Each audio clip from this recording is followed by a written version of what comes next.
بسم اللہ الرحمن الرحیم بسم اللہ وحدہ والصلاة والسلام علی رسول اللہ اما بعد۔ روزے کی نیت کیسے کرنی چاہیے اور روزے کی نیت کے الفاظ کیا ہونے چاہیے؟ جو عبادت ہوتی ہے اس کی نیت اس عمل کے لیے فرض ہوتی ہے، نیت کرنا اس عمل کے لیے ضروری اور واجب ہوتا ہے، جیسا کہ حدیث میں آتا ہے، بخاری اور مسلم کی متفق علیہ روایت ہے کہ رسول اللہ صلی اللہ علیہ وآلہ وسلم نے فرمایا کہ انما الاعمال بالنیات، جو عمل کا دار و مدار ہے وہ نیت کے ساتھ ہے۔ یقیناً جس شخص کی نیت جیسی ہوتی ہے اس کا عمل بھی ویسا ہی ہوتا ہے۔ اور خاص طور پہ روزے کے حوالے سے جو حدیث ہے کہ من لم یجمع الصیام قبل الفجر فلا صیام لہ، کہ جو شخص فجر ہونے سے پہلے روزے کی نیت نہیں کرتا اس کا روزہ نہیں ہے۔ یہ جو حدیث ہے یہ فرض روزے والوں کے لیے ہے، یعنی کہ کوئی شخص فرض روزہ رکھتا ہے تو فجر طلوع ہونے سے پہلے اگر وہ اس کی نیت نہیں کر لیتا تو اس کا روزہ نہیں ہے۔ یعنی کہ فجر طلوع ہونے سے پہلے کا مطلب یہ ہے کہ سحری کا وقت ختم ہونے سے پہلے۔ اب ہوتا یہ ہے کہ انسان سحری کر لیتا ہے، سحری کا وقت گزر جاتا ہے، فجر طلوع ہو جاتی ہے،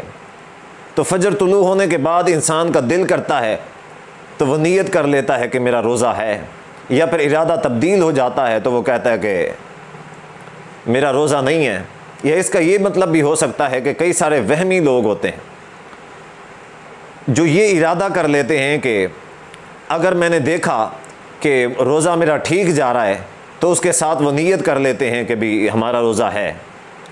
اگر وہ دیکھتے ہیں کہ بھوک اور پیاس تنگ کر رہی ہے یا کچھ تنگی ہو رہی ہے، دقت ہو رہی ہے، تو وہ ساتھ میں اس کو روزے کو کینسل کر دیتے ہیں، کہتے ہیں کہ اب ہمارا یہ روزہ نہیں ہے۔ تو اسی لیے فرض روزے کے لیے یہ واجب ہے کہ فجر ہونے سے پہلے انسان اس کی نیت کر لے، پختہ ارادہ اور عزم کر لے۔ اور جو نفل روزہ ہے اس کے حوالے سے یہ ہے کہ انسان کسی بھی وقت اس کی نیت کر سکتا ہے، یعنی کہ اگر انسان نے سحری کھائی ہے یا سحری نہیں بھی کھائی، یقیناً سحری کھانا فرض نہیں ہے، برکت ہے اور مستحب عمل ہے، لیکن اگر انسان نے سحری نہیں بھی کھائی، اب اس نے سحری کے وقت سے کچھ بھی نہیں کھایا، دوپہر ہو گئی ہے، جس ٹائم بھی اس کا ارادہ کرتا ہے کہ ابھی تک میں نے کچھ کھایا بھی نہیں ہے، لہٰذا روزے کی نیت کر لیتا ہے تو اس کا روزہ ہو جاتا ہے۔ لیکن یہ جو الحدیث کے الفاظ ہیں یہ فرض روزے والے کے لیے ہیں کہ فرض روزے والا فجر کو طلوع ہونے سے پہلے اپنے روزے کی نیت کر لے۔ اب روزے کی نیت کے الفاظ کیا ہونے چاہیے اور نیت کیسے کرنی چاہیے؟ سب سے پہلی بات تو یہ ہے کہ نیت کہتے ہیں دل کے ارادے کو، پختہ عزم کو، کہ انسان دل کے ساتھ جو ارادہ کرتا ہے، جو عزم کرتا ہے،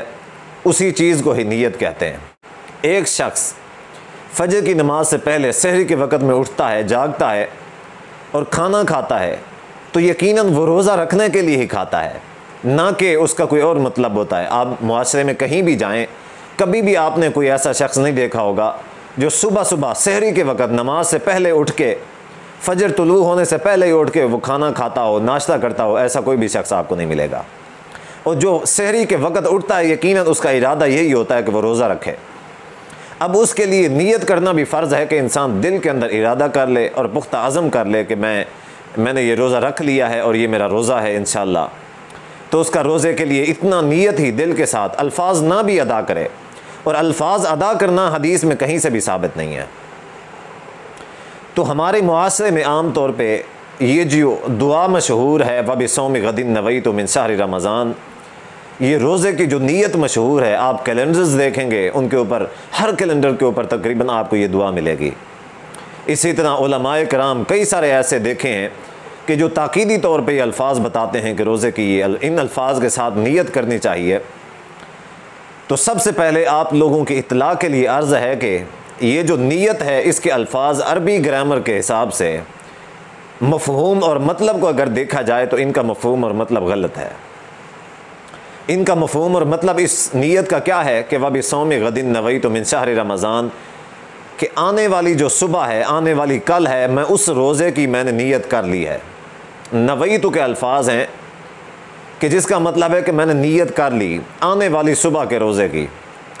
اب اگر آج روزہ ہے اور آج سحری کے وقت میں نے کھانا کھایا ہے میں نے سحری کر لی ہے، اس کے بعد میں یہ دعا پڑھتا ہوں، یہ نیت پڑھتا ہوں، تو اس کا مطلب ہے کہ آنے والی صبح کی میں نے نیت کر لی ہے۔ یہ جو ایک صبح آئی کھڑی ہے اس کی میں نے نیت کوئی نہیں کی اور آج کا میرا روزہ نہیں ہے۔ تو یہ کیا بات ہوئی؟ الفرض والمحال اگر مان بھی لیا جائے، اس کے الفاظ ٹھیک بھی ہوتے تو بھی الفاظ کے ساتھ نیت ادا کرنا حدیث میں کہیں سے بھی ثابت نہیں ہے۔ نہ تو یہ جو نیت ہے یہی نیت حدیث میں کہیں سے بھی ملتی ہے، اور نہ ہی کسی بھی الفاظ سے کوئی بھی نیت حدیث کے اندر نہیں ملتی۔ چاہے کوئی بھی عبادت ہو، آپ نماز دیکھ لیں، نماز کے حوالے سے آپ کتاب الصلاۃ کھولیں، احادیث کی جتنی بھی کتابیں ہیں سب کو کھولیں، آپ کو کہیں سے بھی نماز کی نیت نہیں ملے گی۔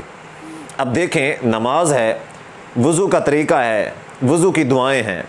اسی طرح طہارت کے مسائل ہیں، طہارت کے طریقے ہیں، طہارت کی دعائیں ہیں، تو ساری چیزیں، نماز کے طریقہ کار، ساری چیزیں موجود ہیں، نماز کی نیت موجود نہیں ہے۔ اب روزے کے مسائل کھول لیں احادیث کے اندر، آپ کو روزے کے مسائل ٹوٹلی مل جائیں گے۔ روزہ کب رکھنا ہے، کیسے رکھنا ہے، روزہ رکھنے کا طریقہ کیا ہے، اس کے فرائض کیا ہیں، اس کے مستحبات کیا ہیں، مکروہات کیا ہیں، ہر چیز مل جائے گی، آپ کو نیت نہیں ملے گی۔ اسی طرح حج ہے، اسی طرح کئی ساری بھی عبادات ہیں، زکوٰۃ کو لگا لیں، کوئی بھی عبادت ہے آپ کو اس کا ٹوٹلی طریقہ مل جائے گا، لیکن اس کی نیت کے الفاظ آپ کو کہیں سے بھی حدیث سے نہیں ملیں گے۔ تو اس کا یہی مطلب ہے کہ صحیح طریقہ کار یہ ہے کہ انسان دل کے ساتھ نیت کر لے، اتنا ہی کافی ہے۔ اور مزے کی بات تو یہ ہے کہ جتنے بھی مسلمانوں کے جتنے بھی فرقے ہیں، سارے فرقوں کے جو مستند علماء کرام ہیں وہ اس بات کو تسلیم کرتے ہیں کہ نیت اسی چیز کو کہتے ہیں کہ جو دل کا پختہ ارادے اور عزم کو نیت کہتے ہیں۔ اس کے ساتھ الفاظ کو ادا کرنے کی ضرورت نہیں ہے۔ البتہ ہاں، اختلاف جس بات پہ ہے وہ یہ ہے کہ وہ کہتے ہیں کہ اگر الفاظ ادا کر لیے جائیں تو اس میں کوئی حرج نہیں ہے، لیکن میں ایک طالب علم کی حیثیت سے جن علماء کا شاگرد ہوں، یا جو بڑے بڑے علماء ہیں، یا جو صحیح اور راجح موقف اور مسئلہ ہے وہ یہ ہے کہ وہ کہتے ہیں کہ اگر حدیث سے ثابت نہیں ہے الفاظ تو لہٰذا ادا نہیں کرنے چاہیے، یہ نہ تو مستحب ہے، لہٰذا اگر کوئی ادا کرتا ہے تو یہ بدعت میں شمار ہوتا ہے، کیونکہ اللہ کے رسول صلی اللہ علیہ وسلم کے طریقے سے صحابہ، اسی طرح ائمہ حدیث، محدثین، فقہا، کسی سے بھی اس طرح کے الفاظ ثابت نہیں ہیں۔ اب اس کے ساتھ جو دوسری بات ہے وہ یہ ہے کہ ایک شخص جو الفاظ ادا کرتا ہے نیت کے طور پہ، ایک تو یہ ہے کہ وہ بدعت ہیں، دوسری بات یہ ہے کہ قُلْ أَتُعَلِّمُونَ اللَّهَ بِدِينِكُمْ، کہ اے نبی صلی اللہ علیہ وآلہ وسلم آپ ان سے فرما دیجئے کہ کیا تم اللہ تبارک و تعالیٰ کو اسی کا دین سکھاتے ہو؟ یعنی کہ اللہ نے ہم پہ روزہ فرض کیا ہے، نماز اللہ نے ہم پہ فرض کی ہے، تو ہم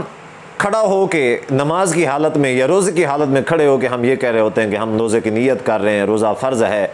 یا جس طرح نماز کی نیت کرتے ہیں کہ نیت کرتا ہوں اتنی رکعت نماز کی، اس امام کے پیچھے فلاں نماز، یہ وہ۔ اللہ تبارک و تعالیٰ تو دلوں کے راز کو جانتا ہے،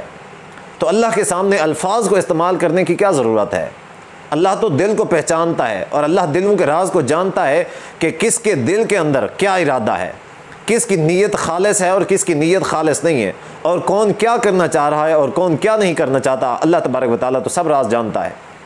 تو لہٰذا یہ جو نیت کے الفاظ استعمال کیے جاتے ہیں ان کا کوئی بھی وجود نہیں ہے اور ان کا کوئی بھی مقصد نہیں ہے، اس کا فائدہ بھی کوئی نہیں ہے۔